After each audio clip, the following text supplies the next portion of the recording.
ਅੱਜ ਮੋਦੀ ਸਰਕਾਰ ਦੇ ਦੂਜੇ ਕਾਰਜਕਾਲ ਦਾ ਅੰਤਰਿਮ ਇਜਲਾਸ। ਰਾਸ਼ਟਰਪਤੀ द्रौपदी मुर्मू ਦੋਵੇਂ ਸਦਨਾਂ ਨੂੰ ਕਰਨਗੇ ਸੰਬੋਧਨ। ਬੱਗੀ ਤੇ ਸਵਾਰ ਹੋ ਕੇ ਸੰਸਦ ਪਹੁੰਚੀ ਰਾਸ਼ਟਰਪਤੀ द्रौपदी मुर्मू। ਸੈਸ਼ਨ ਤੋਂ ਪਹਿਲਾਂ ਪੀਐਮ ਮੋਦੀ ਦਾ ਵੱਡਾ ਬਿਆਨ। ਬੋਲੇ ਨਵੀਂ ਸਰਕਾਰ ਬਣਨ ਦੇ ਵਿੱਚ ਲਿਆਵਾਂਗੇ ਪੂਰਾ ਬਜਟ।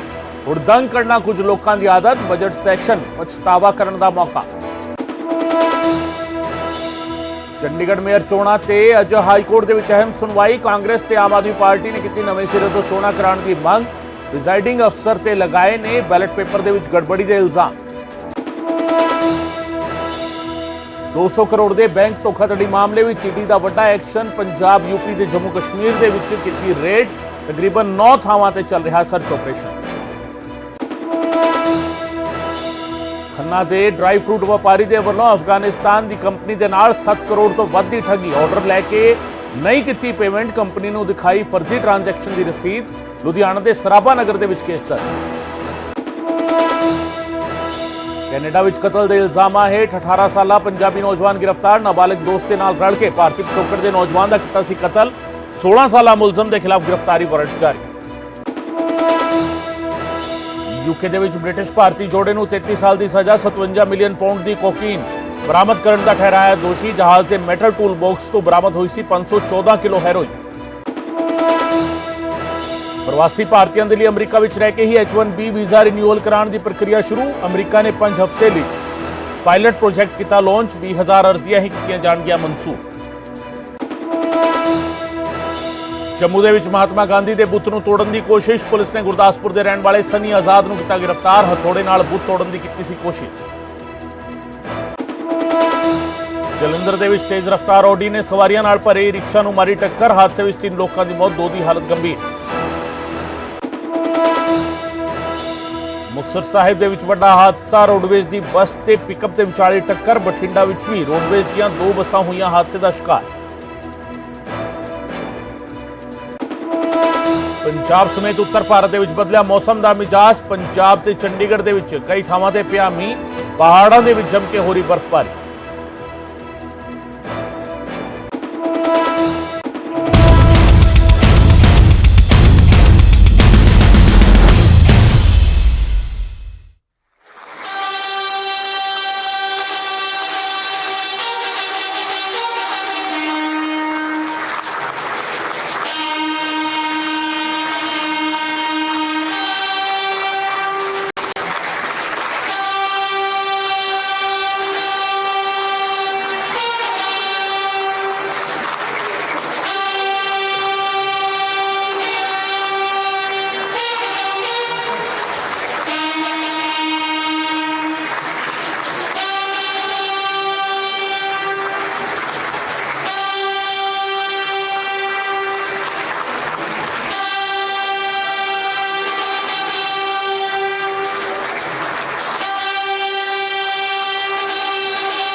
माननीय सदस्यगण, सभी का नमस्कार।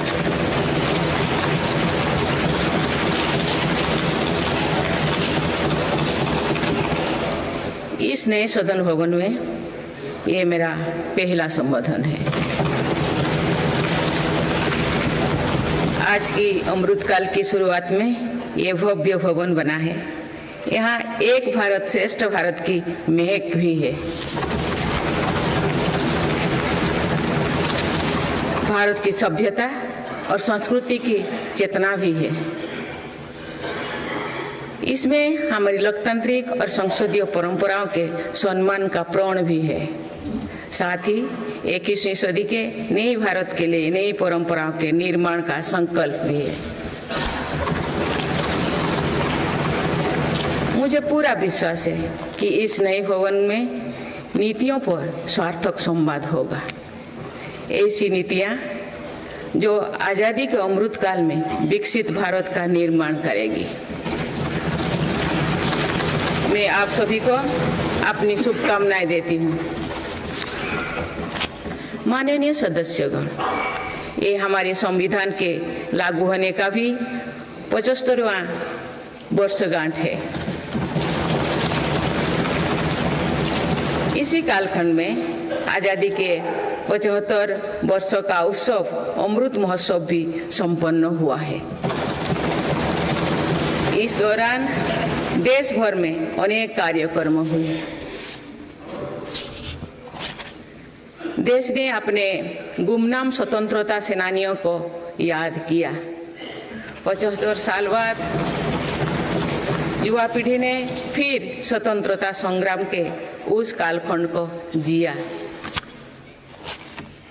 इस उत्सव के दौरान मेरी माटी मेरा देश अभियान के तहत देश भर के हर गांव की मिट्टी के साथ अमृत कलश दिल्ली लाया गया। 2 लाख से ज्यादा शिला फलकों स्थापित किए गए। 3 करोड़ से ज्यादा लोगों ने 5 प्राणों की शपथ ली। 70,000 से ज्यादा अमृत सरोवर बने। 2 लाख से ज्यादा अमृत वाटिकाओं का निर्माण हुआ। 2 करोड़ से ज्यादा पेड़ पौधे लगाया गया। 16 करोड़ से ज्यादा लोगों ने तिरंगा के साथ सेल्फी अपलोड की। अमृत उत्सव के दौरान ही कर्तव्य पथ पर नेताजी सुभाष चंद्र बोस की प्रतिमा स्थापित की गई। राजधानी दिल्ली में देश के अब तक के सभी प्रधानमंत्रियों की समर्पित म्यूजियम खोला गया। शांति निकेतन और होयबला मंदिर वर्ल्ड हेरिटेज लिस्ट में शामिल हुई। साहिबजादों की याद में वीरवाल दिवस घोषित हुआ। भगवान बिरसा मुंडा के जन्म दिवस को जनजातीय गौरव दिवस घोषित किया गया। विभाजन की विभीषिका को याद करते हुए 14 अगस्त को विभाजन विभीषिका स्मृति दिवस घोषित किया गया। माननीय सदस्यगण, बीता वर्ष भारत के लिए ऐतिहासिक उपलब्धियों से भरा रहा है। इस दौरान देशवासियों का गौरव बढ़ाने वाले अनेक पल आए। दुनिया में गंभीर संकटों के बीच भारत सबसे तेजी से विकसित होती बड़ी अर्थव्यवस्था बना। लगातार 2 क्वार्टर से भारत की विकास दर 7.5% से ऊपर रही है। भारत चंद्रमा के दक्षिण ध्रुव पर झंडा फहराने वाला पहला देश बना। भारत ने सफलता के साथ आदित्य मिशन लॉन्च किया। धरती से 15 लाख किलोमीटर दूर अपनी सैटेलाइट पहुंचाई। ऐतिहासिक G20 सम्मेलन के सफलता ने पूरे विश्व में भारत की भूमिका को सशक्त किया। भारत ने एशियाई खेलों में पहली बार 100 से अधिक मेडल जीते। पारा एशियाई खेलों में भी 100 से अधिक मेडल जीते। भारत को अपना सबसे बड़ा समुद्री पुल अटल सेतु मिला। भारत को अपनी पहली नमो भारत ट्रेन तथा पहली अमृत भारत ट्रेन मिली। भारत दुनिया से सबसे तेजी से 5G रोल आउट करने वाला देश बना। भारतीय एयरलाइंस कंपनी ने दुनिया की सबसे बड़ी एयरक्राफ्ट डील की। पिछले साल ही मेरी सरकार ने मिशन मोड में लाखों युवाओं की सरकारी नौकरी दी है।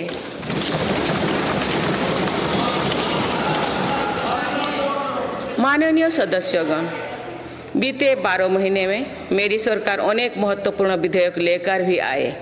ये विधेयक आप सभी संसद सदस्यों के सहयोग से आज कानून बन चुके हैं। ये ऐसे कानून हैं जो विकसित भारत के संकल्पों की सिद्धि का मजबूत आधार है। तीन दशक बाद नारी शक्ति बंधन अधिनियम पारित करने के लिए मैं आपकी सराहना करती हूँ।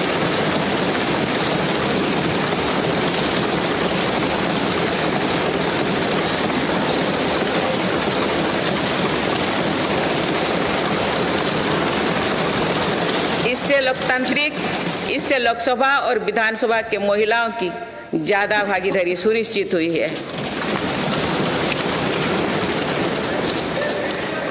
ये वुमेन लीड डेवलपमेंट के मेरी सरकार के संकल्प को मजबूत करता है।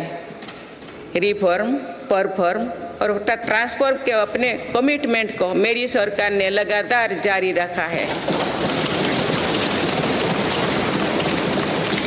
गुलामी के कालखंड में प्रेरित क्रिमिनल जस्टिस सिस्टम अब इतिहास हो गया है। आप दंड को नहीं अपितु न्याय को प्राथमिकता है। न्याय सर्वोपरि के सिद्धांतों पर नई न्याय संहिता देश को मिली है। डिजिटल पर्सनल डेटा प्रोटेक्शन अधिनियम से डिजिटल स्पेस और सुरक्षित होने वाला है। अनुसंधान नेशनल रिसर्च फाउंडेशन अधिनियम से देश में रिसर्च और इनोवेशन को बल मिलेगा। जम्मू और कश्मीर आरक्षण कानून से वहाँ भी जनजातीय समुदाय को प्रतिनिधित्व का अधिकार मिलेगा। इस दौरान सेंट्रल यूनिवर्सिटी कानून में भी संशोधन किया गया। इससे तेलंगाना में सरोक्का सेंट्रल ट्राइबल यूनिवर्सिटी बनने का रास्ता सुगम हुआ। पिछले वर्ष 76 अन्य पुराने कानून को भी हटाया गया है। मेरी सरकार परीक्षाओं में होने वाली गड़बड़ी को लेकर युवाओं की चिंता से अवगत है। इसीलिए ऐसे गलत तरीके को सख्ती के लिए नया कानून बनाने का निर्णय लिया है। माननीय सदस्यगण, कोई भी राष्ट्र तेज गति से तभी आगे बढ़ सकता है जब वो पुराने चुनौतियों का परास्त करते हुए अपने ज़्यादा से ज़्यादा ऊर्जा भविष्य निर्माण में लगाए।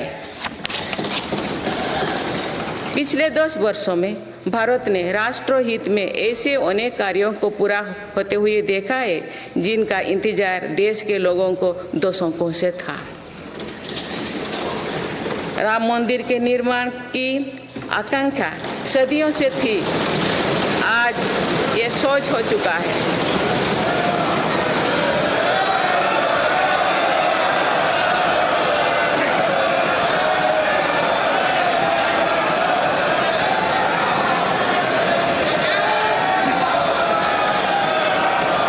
जम्मू कश्मीर जम्मू कश्मीर से आर्टिकल 370 हटाने को लेकर शंकाएं थी, आज वो इतिहास हो चुकी है। इसी संसद ने 3 तलाक के विरुद्ध कड़ा कानून बनाया है। इसी संसद ने हमारे पड़ोसी देशों से आए पीड़ित अल्पसंख्यकों को नागरिक देने वाला कानून बनाया। मेरी सरकार ने वन रैंक वन पेंशन की भी लागू किया, जिसका इंतजार 4 दशकों से था। ओआरओपी लागू होने के बाद अब तक पूर्व सैनिकों को लगभग 1 लाख करोड़ रुपए मिल चुकी है। भारतीय सेना में पहली बार चीफ ऑफ डिफेंस स्टाफ की नियुक्ति भी हुई है। माननीय सदस्यगण, उत्कलमणि पंडित गोपबंधु दास की अमर पंक्तियां असीम राष्ट्र प्रेम की भावना का सदा संचार करती है। उन्होंने कहा था, मिशु मोर देह ए देश माटी रे, देशवासी चली जातु पिठी रे, देशर स्वराज्य पथे जेते गाड़, उरु तही गड़ी मोर मांस हाड़। अर्थात मेरा शरीर इस देह की माटी के साथ मिल जाए, देशवासी मेरी पीठ पर से चलते चल जाए, देश के स्वराज पथ में जितनी भी खाइयां हैं वे मेरी हाड़ मांग से फट जाए।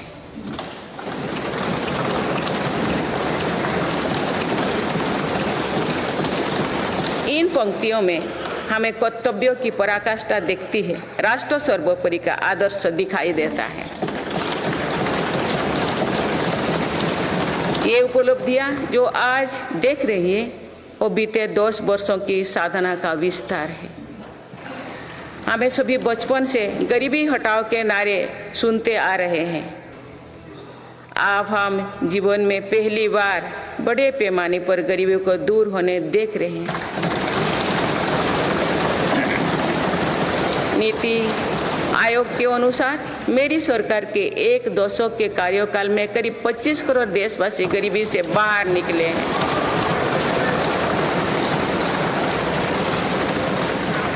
यह है प्रत्येक गरीब में नया विश्वास जगाने वाली बात है। जो 25 करोड़ लोगों की गरीबी दूर हो सकती है तो उसकी भी गरीबी दूर हो सकती है। आज अर्थव्यवस्था के विभिन्न आयामों को देखें तो ये विश्वास बढ़ता है कि भारत सही दिशा में तथा सही निर्णय लेते हुए आगे बढ़ रही है। बीते 10 वर्षों में हमने भारत को फ्रेजाइल 5 से निकलकर टॉप 5 इकोनॉमीज में शामिल होते देखा।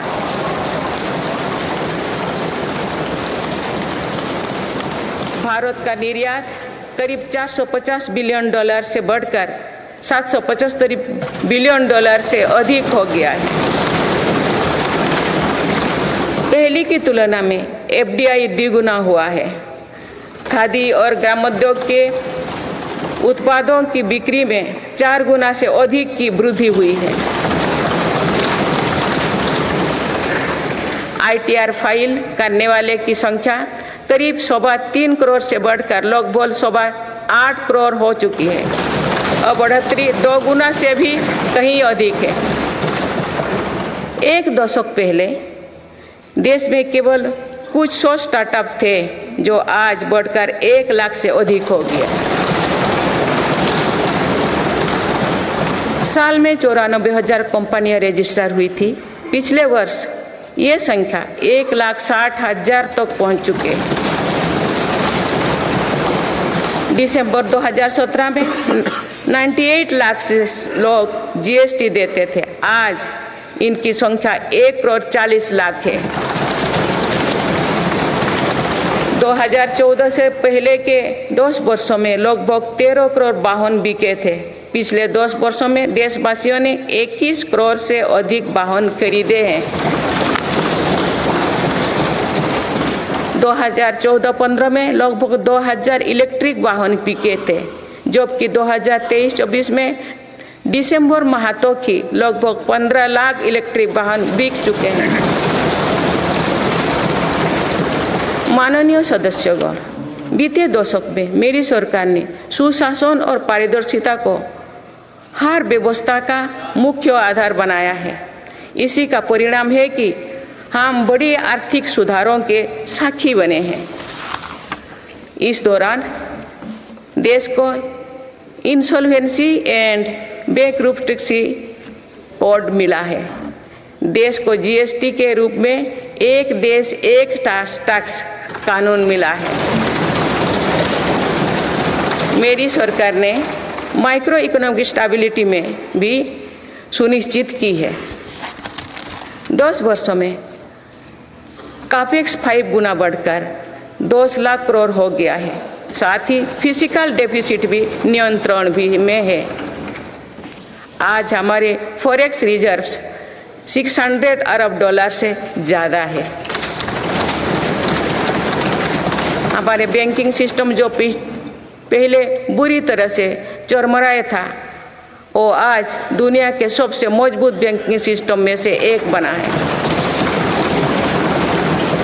बैंक का एनपीए जो कभी डबल डिजिट में होता था, वो आज लगभग 4% ही है।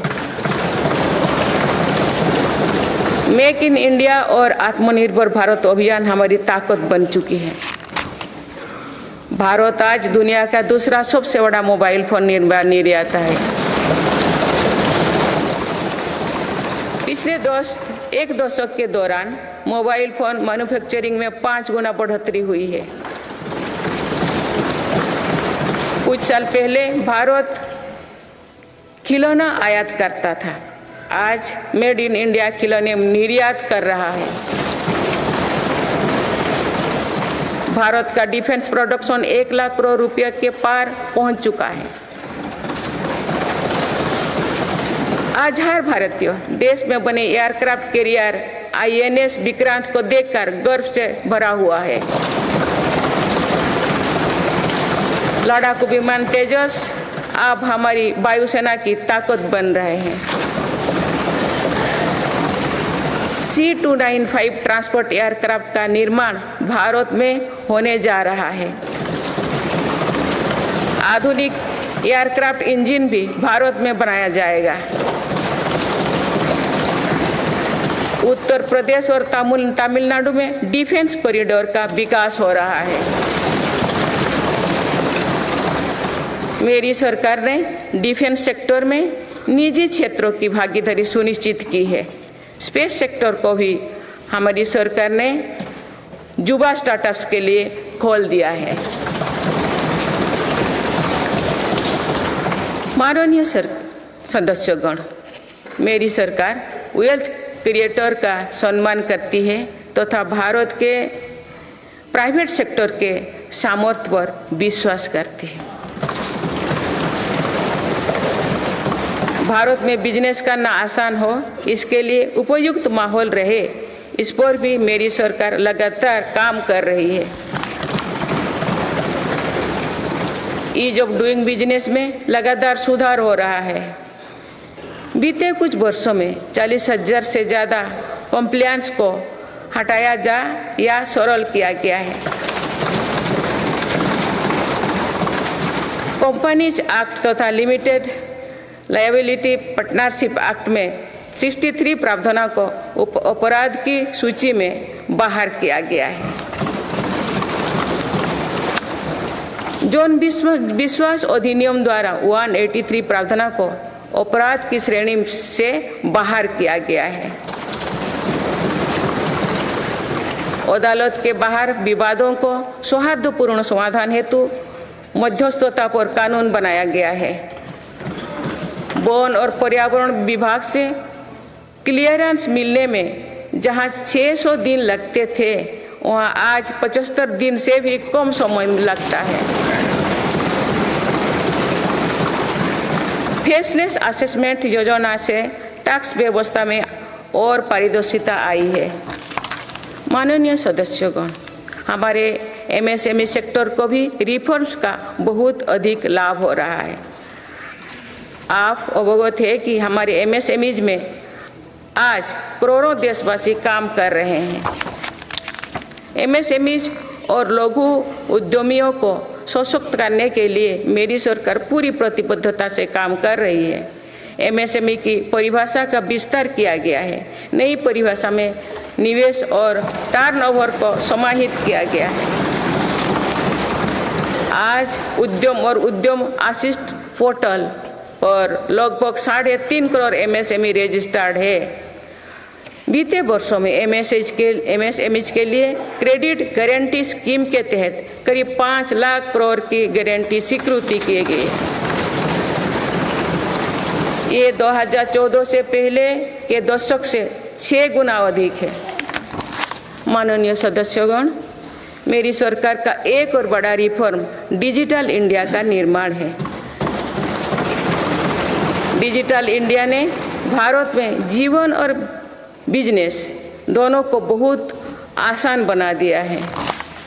आज पूरी दुनिया मानती है कि ये भारत की बहुत बड़ी उपलब्धि है। विकसित देशों में भी भारत ऐसा डिजिटल सिस्टम नहीं है।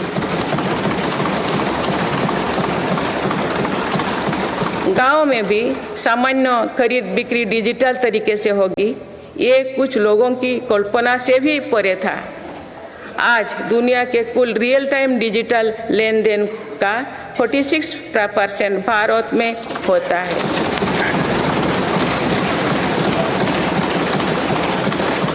पिछले महीने यूपीआई से रिकॉर्ड 1200 करोड़ ट्रांजैक्शन हुई है।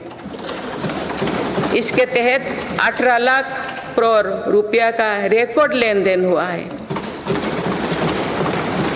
दुनिया के दूसरे देश भी आज यूपीआई से ट्रांजैक्शन की सुविधा दे रही है। डिजिटल इंडिया के कारण बैंकिंग आसान हुई है और लेन देन भी सरल हुआ है।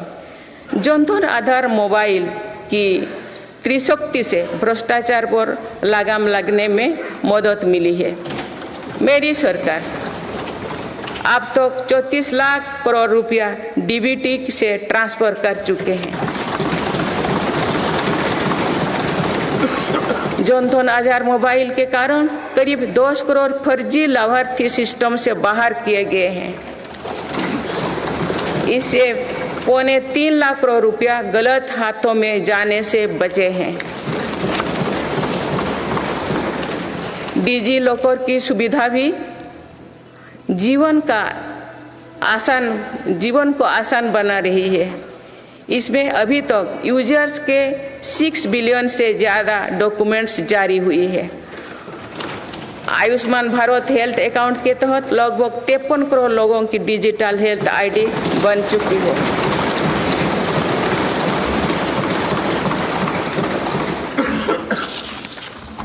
माननीय सदस्यगण, डिजिटल के साथ साथ फिजिकल इंफ्रास्ट्रक्चर पर भी रिकॉर्ड निवेश हुई है। आज भारत में ऐसा इंफ्रास्ट्रक्चर बन रहा है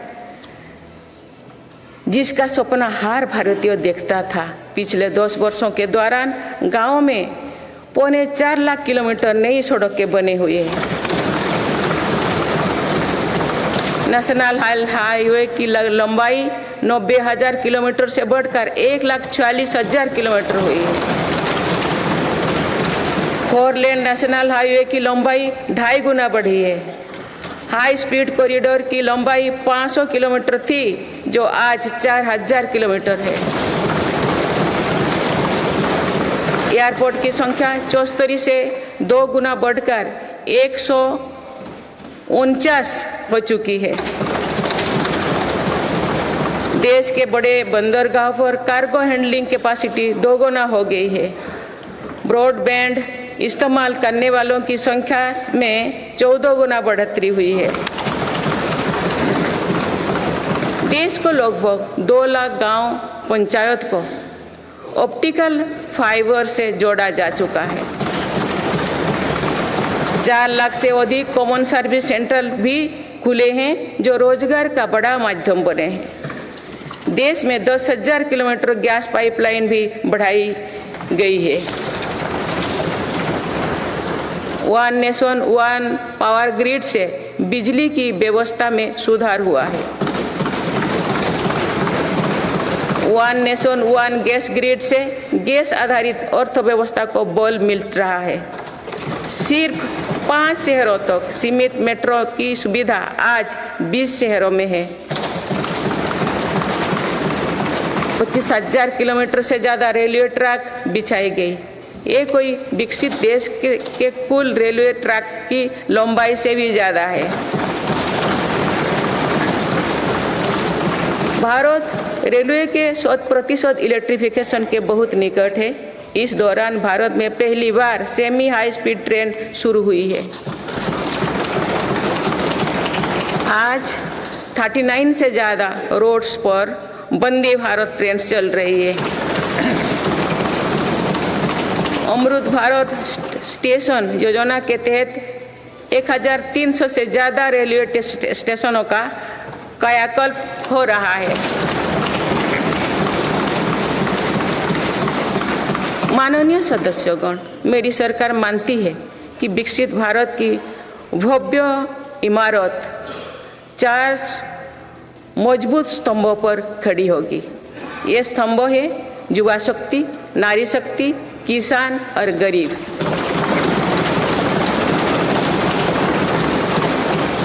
देश के हर हिस्से, हर समाज में इन सभी की स्थिति और सपने एक जैसे ही है। इसीलिए इन 4 स्तंभों को सशक्त करने के लिए मेरी सरकार निरंतर काम कर रही है। मेरी सरकार ने टैक्स का बहुत बड़ा हिस्सा इन स्तंभों को मजबूत बनाने पर खर्च किया है। 4 करोड़ 10 लाख गरीब परिवार को अपना पक्का घर मिला। इस पर लगभग 6 लाख करोड़ रुपया खर्च किए गए। लगभग 11 करोड़ ग्रामीण परिवारों तक पहली बार पाइप से पानी पहुंचा है। इस पर 4 लाख करोड़ रुपया खर्च किया जा रहे हैं। हाल ही में 10 करोड़ उज्ज्वला के गैस कनेक्शन पूरी हुई है। आज इन लाभार्थी बहनों को बहुत सस्ती गैस भी दी जा रही है।